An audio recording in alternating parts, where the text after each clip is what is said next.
And joining me right now here on the Mark Moses Show is one of my great friends here in Brevard County. He's joined me for years on the radio, and now the fine people get to see his face. That's right.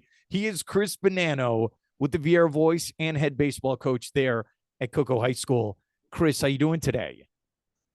I'm doing well. It's a really nice day out. I wish March Madness was a little more compelling than it has been thus far, but overall, enjoying the tournament, I think, and looking forward to opening day as well. Okay. All right. We'll start with March Madness then. Then we'll get to your career since you made that comment. I kind of agree with you where we haven't had a lot of great games, a lot of blowouts, not a lot of Cinderellas. I think yesterday, and I want to get your thoughts. Yesterday, I think was the first day where it was kind of interesting with Maryland with the buzzer beater and then Florida beating UConn. Do you kind of feel that way as well, Chris? Yeah, yesterday was a pretty good day. The Florida UConn game was really good. The Oregon Arizona game late was very good. Obviously, we'd be talking about the Colorado State three if it wasn't for the Maryland buzzer beater and the whole did he travel thing today and what have you. But overall, it has not been like that was the first real moment of the tournament was that Maryland shot from Queen. The We have one double-digit seed remaining, and it's Arkansas with John Calipari. Not exactly what you'd call a Cinderella. There are no other than that. There are no seeds below a six that are still alive. So I think this is my opinion, and I know that there's probably a lot of Gator fans watching. They're not going to agree with me on this, but it's been brought up online that you may see more of this because we're now in the NIL era, right? And so your mid-major players, you get a mid-major player that does well in the tournament, they're going to get gobbled up by a bigger school with the NIL the following year. So you look at there are four conferences remaining. They're the Power Four football conferences. The SEC has seven. I believe the Big Ten has four, and the Big 12 has four, and the ACC has one. I don't think that's good for college basketball at all. I think part of the charm of March Madness is having, if not a Cinderella, then a mid-major. Yeah, and usually, there's the Gonzaga. This is the first time Gonzaga hasn't made the Sweet 16 in quite some time. Usually, you have a few, and it's too hard to say that this is a definitive trend based on one tournament. But it is concerning, and I'd hate for NIL to kind of to and the transfer portal as well to kind of make this lesser than what it has been because it's usually a few of the best weeks of the year. See, you know what's interesting about your answer? You look at Florida Atlantic, who made the Final Four 2 years ago, and their best player was Elijah Martin, who's now on the Gators, right? But he at least played like 4 years there. Then this fifth year, he's going to the Gators. I'm with you. I thought when you saw some of these Cinderellas like an FAU, all right, they're in Boca. Maybe they can get more players to go play for them. But I'm with you, Chris. I think this is the death of these Cinderella teams. Yeah. Okay, here's my example.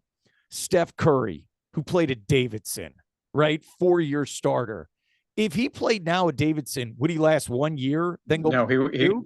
he would have went to Duke or North Carolina, and that would have been the end of it. Yeah, I don't think you're going to see that anymore, and I think that that's really unless there's maybe you have a father who coaches a team, what have you. You referenced FAU, right? Michigan advanced because FAU's former center is their starting center now. He went with Dusty. Now, granted, he went with Dusty May there, but it's another example. Now, is this good for the power school? Sure, but you're going to contract your fan bases here real quick if you tell them that only certain schools with money have a chance. And I don't think overall that's healthy for the product. I think the same thing applies in football too. Like when you're going to have one team each year make it as a group of five team, they're going to get rated. Like it's just the way it is. And you're going to have lower Power Four schools get rated by the bigger Power Four schools. So look at my team, Miami, right? Miami lost three starters from the previous year, 7-24, and you just got a new head coach. So, is that good for the sport? I don't think anybody's playing the violin for Miami. They've got money, But I think overall we're contracting the number of fan bases that think they have a chance, and that's not good. And I think if we're looking even deeper, the SEC and the Big Ten are not good. And I think the Big Ten really going after the Pac-12 is really what obviously started all this. But we've got 11 out of 16 teams that are SEC and Big Ten. You've got them in football wanting to go, oh, we should get 4 guaranteed bids, each. No, that's not good at all. Nobody wants to see that, except the schools in those conferences. So it's sad in a way. You're absolutely right. I forgot to say Chris Bonanno on the screen. It just says Chris. Maybe you could just be the all powerful Chris moving forward. No last name needed. Don't know how powerful I am. Well, he's with the Viera Voice, also that baseball coach there at Cocoa High School. I appreciate coming on with me. But look, if you are a player, can you blame them if a Michigan or a Bama calls you up and says, hey, transfer here, we'll give you all this money for NIL? I don't. I do it. What about you? Well, okay, so in most of these cases, right? For I think most people know in basketball, if you are a NBA level talent, many of them are leaving after 1 year. Yeah. So, in the cases of these kids who are transferring third, fourth, fifth year, I'll give you an example, right? Norchad Omier, he was Miami's probably their best player last year. Okay, he's a big man, but he's a 6'7" big man, right? So probably doesn't have a huge NBA future, but he's a really good college player. And he transferred from Miami to what ended up being Baylor. Can you blame him? Because he's gonna get probably a lot of money this year, and he's got to maximize that because he's not going to have that same opportunity playing in Europe or the G League or something like that. So I can't blame him, right? And plus, we have to remember these are young kids, right? If someone's, if you're 18, 19, 20 years old and you say, gosh, who's going to pay me the most money? Who among us at that age wouldn't say yes, right? No one's. I don't think that they're bad people for saying yes either. I mean, right? We it's like you or I. Like if we get a job with a higher paying job, we want to go take that job, right? Like that's all things being equal. So they're not bad people, but I just think it's a rough deal for the fans because, like, and again, I'll use this as an example because I'm a Miami fan. Um, when it became clear Miami was not going to make the tournament, there really wasn't a heck of a lot of reason to pay attention to Miami because you knew the whole team was going to transfer. And if you're not a successful team, you've got to worry about that every year. And even if you are a successful team, you've got to worry about bigger schools, approaching your guys. So it's one of those things that makes it more difficult to follow a team and growth, et cetera, because the rosters just change every year. The turnover has never been greater. We're with Chris Bonanno. I agree with what you're saying here. I love college basketball. There's a part of me, especially what you said earlier, you look at the rest of the teams. I have the bracket right here. It's like there's no more Cinderellas. It's all these big boy teams. It's just going to be interesting moving forward. I want your thoughts on the Gators then, who got the win yesterday. I kind of felt like, look, this is a game that's going to happen. You're not going to play your best game. You're going to get punched in the mouth, but they survived and you're moving on. You won. That's all that matters. You won. How did you take out that game yesterday? Yeah, every team is going to have that game. Well, I shouldn't say every team because UConn kind of cruised last year, but most teams in the tournament, you play 6 good teams. Norfolk State, but you play 6 good teams. You're going to have one game where you're pushed. I think when we saw the brackets come out, we said that is, let's call it what it was. It was a made-for-TV game on Sunday to be a standalone game, the defending champions against one of the 1 seeds in Florida, and it lived up to that. You saw what a great coach, say what you will about his antics on the sidelines. You saw what a great coach Danny Hurley does, getting his team. You still have some of that championship DNA. And you can disagree with a lot of what he says, but when you're the 2-time champs, you got to take it from them. They're not going to give it to you. The Gators took it from them.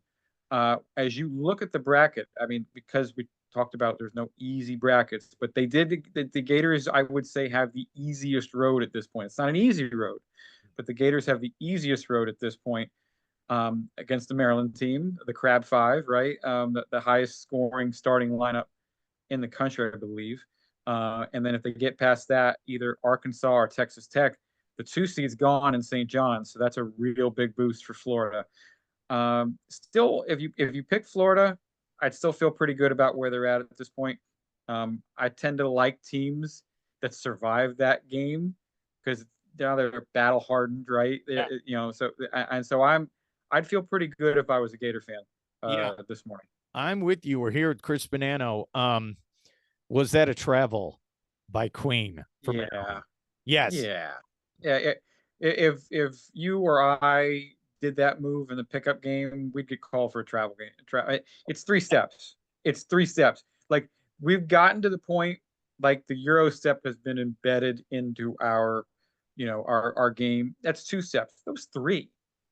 Hmm. But if you're a referee, would you have had the guts to call that? You know what? I was thinking the same thing. When I saw that play, I'm like, look, if this was Giannis in the NBA, he takes 7 steps, they don't call it. And especially in that moment, it wasn't the first half, it wasn't 5 minutes left in the game. The game is on the line, bang, bang, play. I think you have to call it. That's a whole season right there. And now, look, if you are at Maryland and you call that, they'd be throwing bottles at you as you're like leaving the court if you're the ref. I think you had to call it. I'm sorry. I love Well, basketball. I think it's a travel. It should have been called. and for Maryland, Maryland had been you might remember a few weeks ago, Maryland lost on a past half court shot by Michigan State. Yeah, you're right. So, and they have been the victim of some buzzer beaters. So perhaps they feel like they owe it. It's relevant, obviously, from a Gator perspective. You're one shot away from playing the 12 seed Colorado State. I don't think Colorado State would have had much of a shot against Florida. I still favor Florida against Maryland, but it's going to be a tougher test now. Yeah, Maryland's got some wins on the season. It's not like they're 19-10. No, they got like 25 plus wins. Like they could play basketball. I'm with you. So the question is, Chris, is it all chalk for your final four? How's it going right now with your picks? So it's really weird because usually at this point, after the first and second rounds are done, everyone complains, "Oh, my bracket's in tatters." Oh, blah, blah. My bracket looks great. I, I, I have here's how you know it's been chalky. I have every single Elite Eight team except for St. John's left, Okay. and I'm like at the middle or below average in my bracket pools. That's how bad. That's how chalky this has been so far. Um, my final four is intact. Was Florida, Michigan State, Duke, and Tennessee.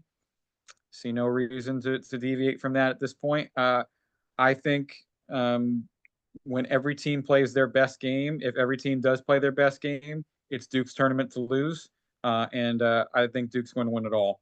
I think they showed the afterburners yesterday against Baylor. It was a game for about 15 minutes, and then Duke said, "Okay, enough of this. Here's like a 16-0 run," and that was that. Well, They're pretty scary. They do have a very difficult road, though. I mean, Arizona's got a lot of talent that's awaiting for them in the Sweet 16, and if they get past that, potentially Alabama. Although I had BYU in the Elite Eight, so hopefully that pans out. I think Florida's got the easiest draw. They're the only one without a 2 seed right now. But look, it has happened before where we've gotten 4 1 seeds in the Final Four. Do I think it happens? No, but it's certainly within their own possibility. yeah, and I'm very happy that Florida gets to play at about 7:40 on Thursday night. It could have been bad for us, where tip off could have been 10:20. Could have been 10 o'clock on a Thursday. It was Really good. very easily. Yeah, you're absolutely right. Okay, so that's basketball for right now. Real quick, you've done a great job. I know you've worked for multiple publications here in Brevard County. How long have you been with the Viera Voice now, buddy, covering stuff? This is my third stint with them, actually. Oh. So this new stint has been about 5-6 months, and I actually also just started working with Everything Brevard, and that's a very new thing. So really looking forward to it. I also work Viera Voice and Senior Life magazine are under the same umbrella. So a lot of big things happening. Just got back actually not too long ago. Health First debuting a new air ambulance today, helicopter. Friday, they showed us the progress on the new hospital being built in Merritt Island, which will be completed in 2027. So a lot of big things happening. And I will tell you, on Saturday, in a story I'll write for Everything Brevard, I was on an airboat. And I had never really gone on a proper airboat ride before, other than like on a lake. Um, 10 out of 10, highly recommend. A St. John's riverboat tour. Um, we're talking about the gators here. I saw probably 200 alligators. It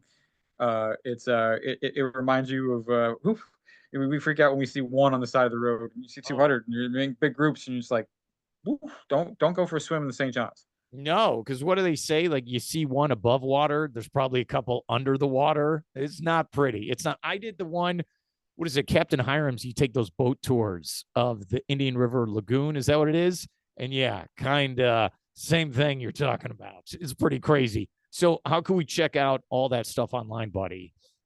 Okay, so VieraVoice.com, Senior Life as well is online, and Everything Brevard is both, and Viera Voice. Viera Voice and Senior Life are monthly publications, Okay. as is Everything Brevard, which is also available online as well. Okay. So, I like yeah. putting you on the spot on camera, by the way, when you have to answer that stuff. You're a pro, though. Come on, you are. Anytime, happy to do it. And I want to congratulate you as well on this new format. This is the first time we've talked any number of times, and this is the first time we've done it in this format. So hopefully Yes. the ratings, because of my face, don't go down too No, far. they'll be fine, buddy. You're one of the best. I'm going to throw you some flowers here.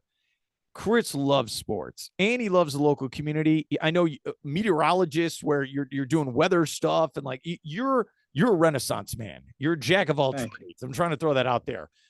Before I let you go. All right. Today is, I'm looking at the calendar here. So March 24th is opening day for your Yankees. Is that later this week? So yeah, it's everybody starts Thursday. Ooh.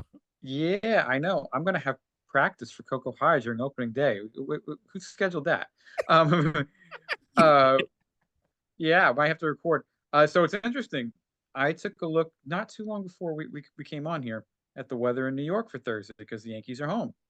And the day before, there's actually supposed to be a chance of rain and snow.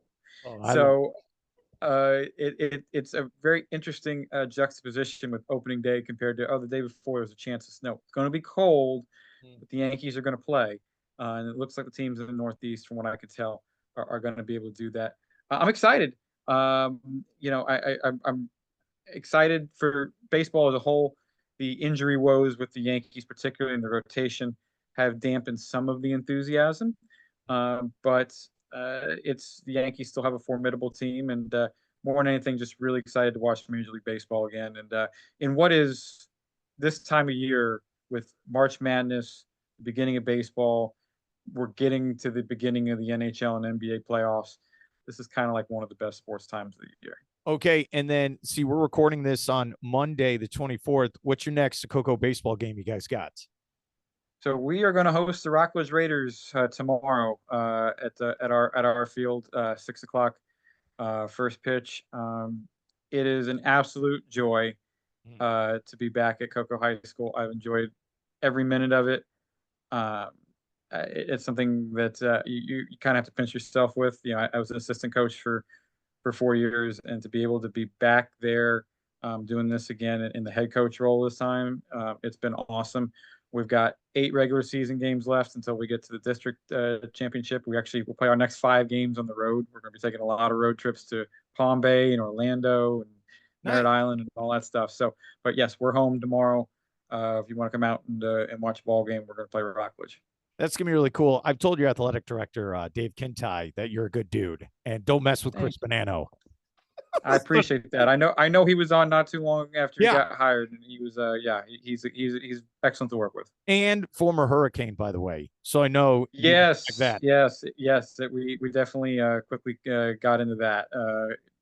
So it's great to be working with another Cane as well. Although I'm not a graduate of the school, but I'm a fan. It's okay. Chris Bonanno, thank you so much for coming on. I know we're going to get you on moving forward.